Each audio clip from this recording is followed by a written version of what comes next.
Hi guys. So ఇప్పుడు మీకోసం అయితే ఒక మంచి జాబ్ నోటిఫికేషన్ అయితే నేను తీసుకురావడం జరిగింది.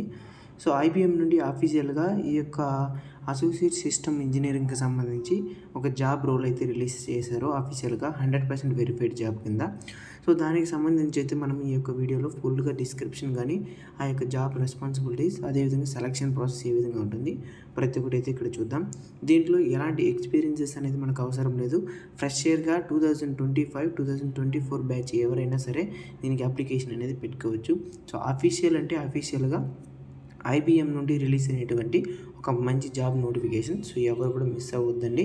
సో దీనికి సంబంధించినటువంటి ఎడ్యుకేషన్ క్వాలిఫికేషన్స్ కావచ్చు, రిక్వైర్డ్ స్కిల్స్ కావచ్చు, సర్టిఫికేషన్స్ కావచ్చు, సో ప్రతి ఒక్కటి దీనికి మ్యాండేటరీ అయినటువంటి ప్రతి ఒక్క ఇన్ఫర్మేషన్ని ఈ యొక్క వీడియోలో మనం పూర్తిగా చూసేద్దాం.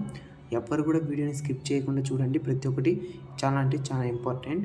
బిఫోర్ ద అప్లికేషన్ అనేది జాబ్ యొక్క డిస్క్రిప్షన్ అనేది మనకు తెలిసి ఉండాలి. At the same time most of the candidates IT జాబ్కి వెళ్ళాలనేసి అయితే ఎక్కువ మంది ఆలోచన ఉంటుంది. దాని గురించి మనం డిస్కస్ చేద్దాం. ఇక్కడైతే చూసుకున్నట్టే దీంట్లో మనకి ఇచ్చేటువంటి రోల్ వచ్చేసి అసోసియేట్ సాఫ్ట్వేర్ ఇంజనీర్. దీనికి సంబంధించి మనకు డిఫరెంట్ అక్రాస్ ఇండియాలో లొకేషన్ చూసుకున్నట్లయితే మనకు డిఫరెంట్ స్టేట్స్ అయితే మనకి ఇవ్వడం జరిగింది. సో ఇది మంచి సూటబుల్గానే ఉంటుంది అనుకుంటున్నాను.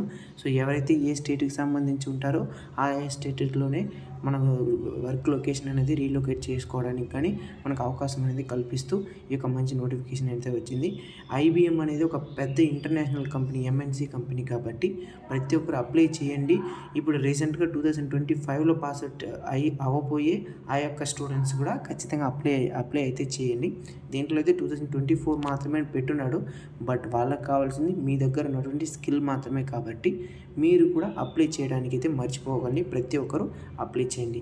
బిఫోర్ దట్ ఎవరెవరు దానికి అప్లికేషన్ వేయాలనుకున్నట్లయితే ఫ్రెషర్గా ఉన్నటువంటి BE, BTech, MCA, MSc, MCA and ME and MTech ఈ యొక్క క్వాలిఫికేషన్ ఉన్నటువంటి ఈ యొక్క కోడింగ్ సంబంధించినటువంటి నాలెడ్జ్ ఉన్నటువంటి ఆ యొక్క నాలెడ్జ్తో పాటు దానికి సంబంధించినటువంటి ఎడ్యుకేషన్ డిగ్రీ ఉన్నటువంటి ప్రతి ఒక్కరు కూడా దీనికి అప్లికేషన్ అనేది వేసుకోవచ్చు.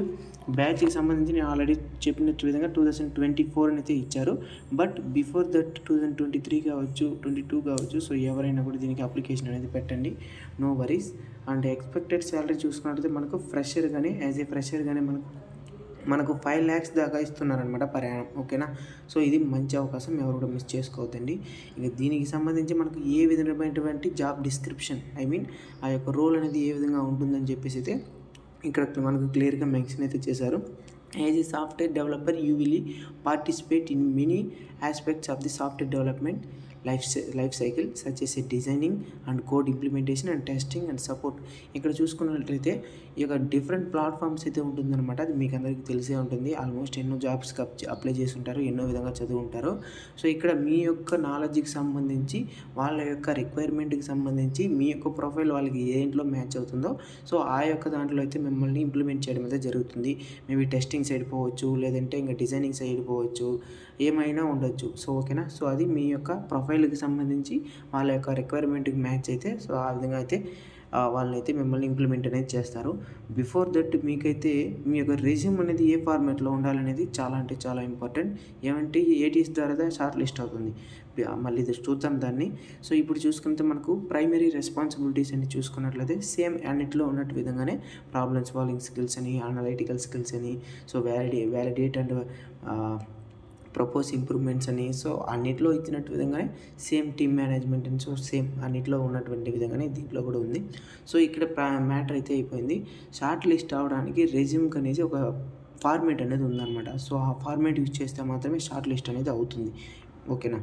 Next of all so required technical and professional expertise అని చెప్పేసి మనకు కొన్ని రిక్వైర్డ్ ప్రోగ్రామింగ్ లాంగ్వేజ్కి సంబంధించి సి కానీ, C++ కానీ, సో పైథాన్ కానీ ఈ విధంగా మీకు ఈ యొక్క ప్రోగ్రామింగ్కి సంబంధించినటువంటి కోడింగ్ నాలెడ్జ్ అనేది మీకు ఉండాలా.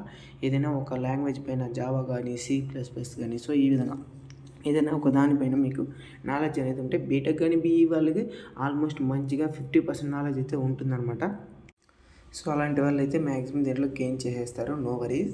And this is the entry level of campus hiring position and the candidate must have a completed their education and obtained their degree అంటున్నారు. కాబట్టి ఖచ్చితంగా ఎంట్రీ లెవెల్ కాబట్టి మనం ఇంటర్న్షిప్ లేదా పార్ట్ టైం గానో సో ఇది చేయట్లేదు కాబట్టి ఖచ్చితంగా ఫుల్ డిగ్రీ అనేది సర్టిఫికేషన్ వాళ్ళతో ఉండాలంటున్నారు. ఉన్నటువంటి ప్రతి ఒక్క బ్యాచ్ కూడా అప్లికేషన్ అనేది పెట్టండి. And course completion year should be 2024 only పెట్టాడు. ఏమో మనల్ని జైల్లో ఎత్తుకుపోయి వేసేది ఏం లేదు కదా, సో దానికి ముందు పాస్ అయిపోయి ఉన్నా కూడా సరే. సో కాబట్టి ప్రతి ఒక్కరు అప్లికేషన్ అయితే పెట్టండి. వాళ్ళకి నీడే ఉన్నటువంటి క్వాలిఫికేషన్ అండ్ మీ యొక్క స్కిల్ అనేది వాళ్ళకి నచ్చితే వాళ్ళకి తీసుకుంటారు, నో వరీస్. అండ్ ఖచ్చితంగా 6 CGPA అనేది ఉండాలంటున్నారు. ఖచ్చితంగా ఆల్మోస్ట్ ఉంటుంది, నో వరీస్ దీంట్లో కూడా. కాబట్టి ప్రతి ఒక్కరు కూడా బీటెక్ పాస్ అయినటువంటి బీఈ బీటెక్ కానీ సో ఎంఈ ఎంటెక్ కానీ సో ఈ విధంగా పాస్ అయినటువంటి ప్రతి ఒక్క స్టూడెంట్స్ కూడా ఖచ్చితంగా అప్లికేషన్ అనేది పెట్టండి. సో దీనికి సంబంధించి సెలక్షన్ ప్రాసెస్ కూడా ఎలా ఉంటుందనేది నేను మీకు క్లారిటీగా చెప్పేస్తాను. ఇక్కడ చూడండి, దానికి ముందు preferred technical and professional experience కింద అంటే ఈ యొక్క ఇప్పుడు నార్మల్గా ఉన్నటువంటిది ఈ యొక్క ఫ్రెషర్స్ నుండి పెద్దగా ఎక్స్పెక్టేషన్స్ అనేది ఉండదు. బట్ ప్రాబ్లమ్ సాల్వింగ్ స్కిల్స్ అని fluent interpersonals and communication skill written and spoken English the maximum కాబట్టి సో ఈ యొక్క ఇంగ్లీష్లో రిటర్న్ అండ్ స్పోకన్ కమ్యూనికేషన్ అనేది పక్కాగా ఉంటే వాళ్ళకి ఇంకా ప్రిఫరెన్స్ అనేది ఎక్కువగా ఉంటుంది. And good analytical skills, so ఈ మ్యాథ్స్కి సంబంధించి కావచ్చు, నార్మల్గా జనరల్గా మంచి అనలిటికల్ స్కిల్స్ ఉంటే వాళ్ళకి ప్రిఫరెన్స్ అనేది ఎక్కువగా ఉంటుంది, పర్టికులర్గా మెన్షన్ చేశారు. ఇక సెలక్షన్ ప్రాసెస్ కింద చూసుకున్నట్లయితే ఆల్మోస్ట్ మీ అందరికీ తెలిసిందే. వన్స్ మీరు అప్లికేషన్ పెట్టిన వెంటనే మీ యొక్క రెజ్యూమ్ అనేది షార్ట్ లిస్ట్ అవుతుందా అవ్వదా అనేసి మీకే తెలుస్తుంది కొన్ని రోజుల్లో. ఐ మీన్ మ్యాక్సిమం 24 అవర్స్లోనే తెలిసిపోతుంది. వన్స్ షార్ట్ లిస్ట్ అయినటువంటి మెయిల్ మీకు వచ్చిన వెంటనే అది ఎప్పుడు ఏం విషయం అనేసి ఆన్లైన్ టెస్ట్కి సంబంధించినటువంటి లింక్ కూడా మీకు వస్తుంది, యూనిక్ కాబట్టి మీకు వస్తుంది. సో దానికి సంబంధించి ఫస్ట్ ఆన్లైన్ కోడింగ్ టెస్ట్ అనేది కండక్ట్ చేస్తారు. వన్స్ ఆ యొక్క టెస్ట్ కేసెస్ మొత్తం కూడా మీరు పాస్ అయిపోయినటువంటి తర్వాత మీకు నెక్స్ట్ ప్రాసెస్కి అయితే దీన్ని మూవ్ ఆన్ చేయడం అయితే జరుగుతుంది. వన్స్ దీంట్లో పాస్ అయిన తర్వాత నెక్స్ట్ ప్రాసెస్ అనేది గ్రూప్ డిస్కషన్స్ అనేది ఉంటుందన్నమాట. సో ఈ యొక్క గ్రూప్ డిస్కషన్స్లో మీకు మామూలుగా ఉంటుంది కదా, నలుగురిని కూర్చోబెట్టేసి సో కొంతమందిని ఇలా సంథింగ్ ఉంటుంది. ఇది వచ్చేసి డైరెక్ట్గా HR వాళ్ళే ఆన్లైన్లో కండక్ట్ చేయొచ్చు, ఆర్ఎల్స్ నార్మల్గా జూమ్ మీటింగ్లో అలా కండక్ట్ చేయొచ్చు. అది లేకపోతే మామూలుగా ఏఐతో కూడా చేయడానికి అవకాశాలు అయితే ఉన్నాయన్నమాట. సో ఫైనల్గా చూస్తున్నట్టు interview, a technical interview focusing on coding, designing patterns and theoretical knowledge followed with HR interview 2 అని పెడుతున్నారు. అంటే ఇంటర్వ్యూ కూడా వచ్చేసి ఆన్లైన్లోనే ఉంటుంది 100%. ఒకవేళ వాళ్ళకి రిక్వైర్మెంట్ ఉండి రమ్మంటే లొకేషన్ కూడా మీకు పెడతారు, సో అక్కడికి కూడా వెళ్ళండి. బట్ ఆన్లైన్లో ఉన్న పక్షంలో చూసుకున్నట్లయితే మనకు డిజైనింగ్కి సంబంధించి ప్యాటర్న్కి సంబంధించి మనకు నాలెడ్జ్ ఉండాలి కాబట్టి దాన్ని సింపుల్గా ఒక ఇంటర్వ్యూ ద్వారా అయితే HR డైరెక్ట్గా కండక్ట్ చేయడం అయితే జరుగుతుంది అనమాట. ఓకేనా. సో ఈ యొక్క మొత్తం కూడా కంప్లీట్ అయిపోయిన తర్వాత అన్నింటిలో మీరు షార్ట్ లిస్ట్ అయిపోతే ఫైనల్గా ఆఫర్ లెటర్ అనేది మెయిల్కి వచ్చేస్తుంది. ఇప్పుడు దీన్ని అప్లికేషన్ పెట్టడానికి సంబంధించినటువంటి అప్లికేషన్ లింక్ అనేది నేను కింద డిస్క్రిప్షన్లో ఇచ్చి ఉంటాను. ఒకవేళ ఇఫ్ ఎనీ కేస్ డిస్క్రిప్షన్లో లింక్ లేనిచో మీరు కింద వాట్సాప్ గ్రూప్ లింక్ కూడా ఉంటుంది. ఆ యొక్క వాట్సాప్ గ్రూప్ లింక్లో కూడా వాట్సాప్ గ్రూప్లో కూడా జాయిన్ అవ్వండి. సో జాయిన్ అయ్యి ఆ యొక్క వాట్సాప్ గ్రూప్లో కూడా లింక్ అనేది పిన్ చేయడం అయితే జరుగుతుందన్నమాట. సో ఆ యొక్క దాని ద్వారా కూడా మీరు అప్లికేషన్ అనేది పెట్టుకోండి. తెలియని మీ యొక్క స్టూడెంట్స్ ఎవరైతే ఉంటారో ఐ మీన్ మీకు ఫ్రెండ్స్ ప్రతి ఒక్కరికి షేర్ చేయండి.